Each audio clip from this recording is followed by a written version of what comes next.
Welcome to our tutorial on how to change the album cover photo on Facebook. Let's walk through the steps together. Start by opening the Facebook app on your Android device to access your profile. Tap on your profile picture to navigate to your profile page. Below your profile picture, tap on Photos to view your photo collections. Next, select Albums at the top to see all your albums.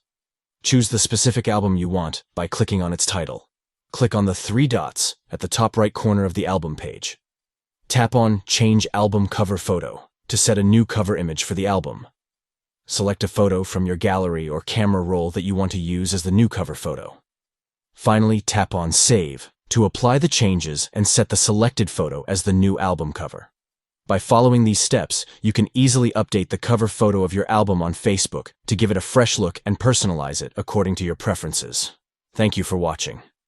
We hope this guide has been informative in showing you how to change the album cover photo on Facebook. Customize your albums with a new cover photo to make them visually appealing and reflective of the album content. Explore these steps to enhance your album presentation and engage your audience with a captivating cover image.